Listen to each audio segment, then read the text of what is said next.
mahali popote ulipo. Nikukaribishe tena katika saa hii na katika platform zetu. Na siku ya leo sitakuwa na mambo mengi, isipokuwa nina jambo tu ambalo nimekuwa nikilifikiria kwa muda sasa tangia siku maafa yameanza kutokea. Ni kwamba tumefikia hapa, so tunaendeleaje mbele kutokea hapa? Okay? Yes, mwisho wa siku maisha inabidi yaendelee. Sasa yanaendeleaje? So nataka niongee maneno ambayo yawe faraja kwa mtu ambaye ameumizwa. By the way, sote tumeumizwa, yatufariji na pia yatupe uelekeo kwamba okay, tunafanyaje sasa kama kutokea yameshatokea. Okay, na lengo langu hapa ni kuiganga mioyo ambayo imevunjika, ambayo imeumizwa, na naongea na watu ambao wanahisi pia kama vile namna ya kukosa uelekeo. Tunaendeleaje kutokea hapa? Okay, na karibisha pia maoni yako.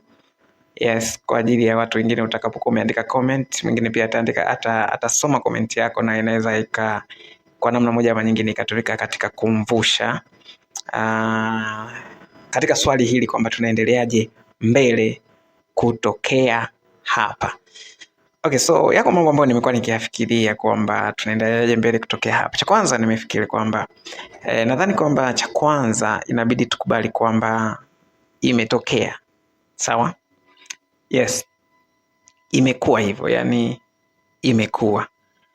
Yes, kwa maana kwamba matukio ambayo yametukuta wengine tunajaribu tufanye kama vile ni ndoto. Pengine tutaamka tukute ilikuwa ni ndoto tu, ulikuwa ni usingizi. Lakini kwa muda ulioenda sasa ni wazi kwamba hii sio ndoto, ni live, imetokea.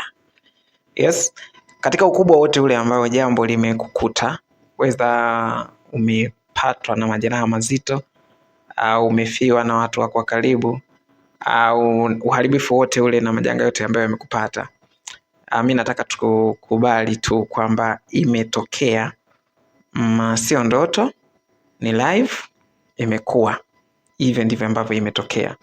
So ni hatua ya muhimu sana katika kujua tunaendeleaje mbele kutokea hapo, kwa sababu lazima ujue hapo unapotokea ni wapi. Kwa hiyo tunatokea katika mahali ambapo tumeumizwa, tumepoteza watu, ndugu zetu, tumepoteza watu wa karibu, na wengine viungo fulani vya mwili, na wengine majeraha. Yes, na wengine hata hali ya kiuchumi tayari ipo kwenye changamoto, kwa sababu ya wengine waliopatwa na majanga walikuwa ni supporters wetu, walikuwa ni watu muhimu katika sisi hata kupata tu chakula cha mchana cha jioni. Walikuwa ni watu muhimu kwetu, walikuwa supporters. Na mwingine wewe ndio ulikuwa supporter wa familia, na sasa upo katika majeraha. Kwa hiyo hapo ndipo tunapotokea. Sawa? Hapo ndipo tunapotokea. Kwa hiyo hatua ya kwanza lazima tukubali kwamba yametokea. So tunaendaje mbele tukitokea hapa? Nadhani sasa tukishaweka msingi kwamba yametokea, then tunaingia sasa hatua ya pili.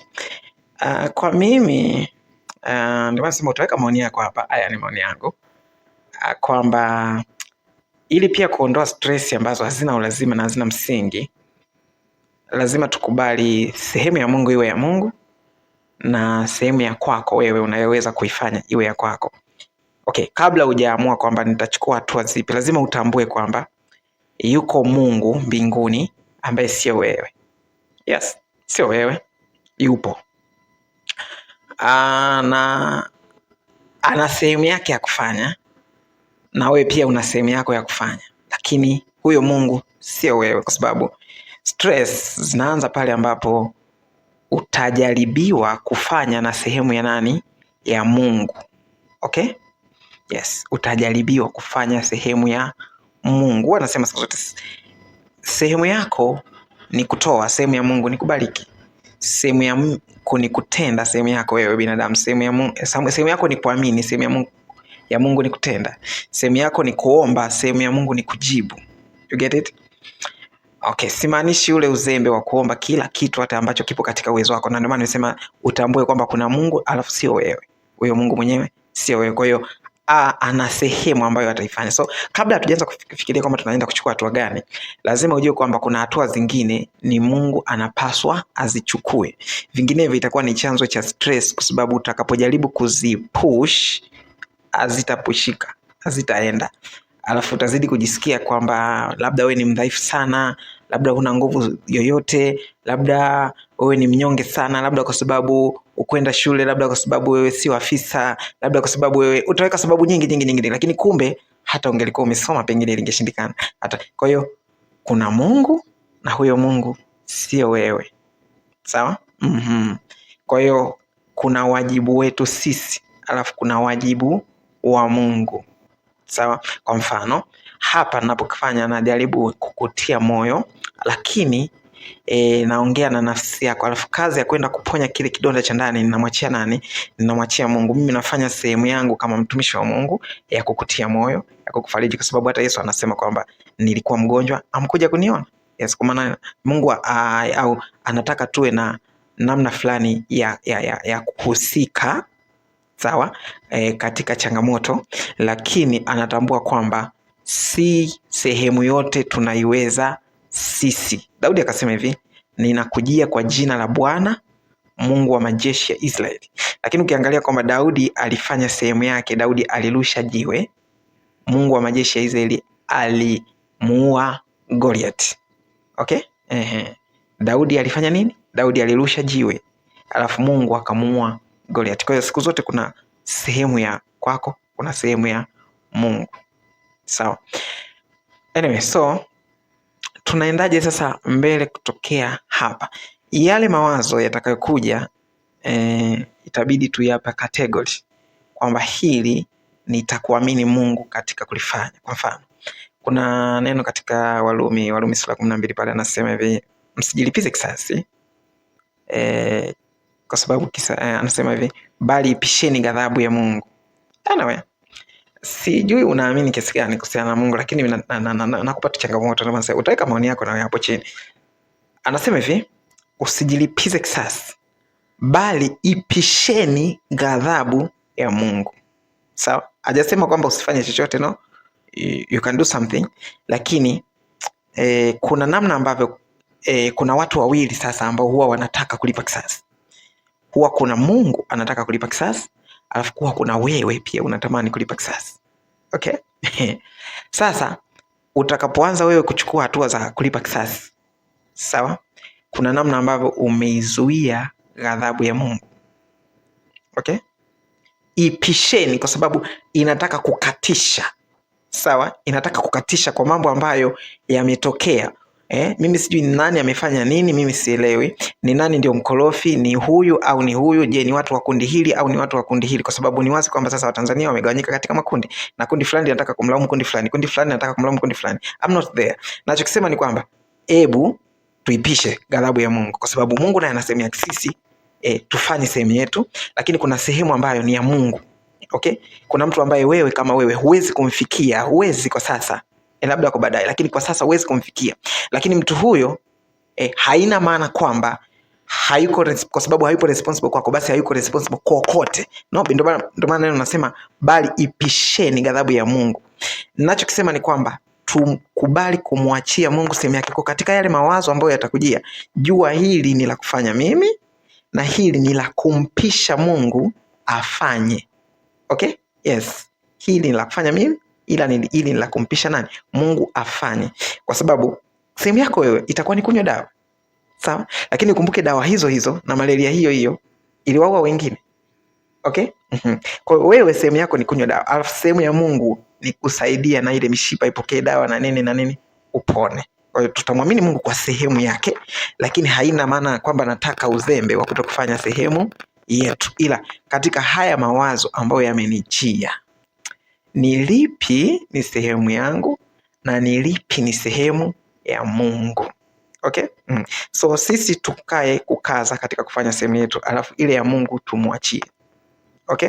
Tukisha tufanya hayo maamuzi na kuzigawanya zile kategori, mimi nataka tuendelee sasa na maisha ambayo yalikuwepo. Sawa?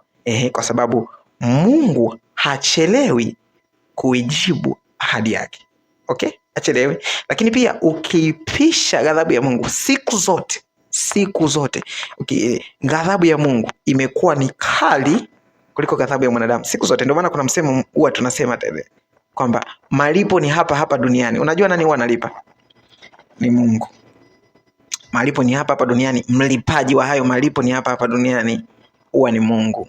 Kwa hiyo tukae, mawazo yote yatakayokujia nataka uyatenge ili upone haraka yale majeraha ya moyo, lakini ili pia uweze kuendelea mbele na maisha.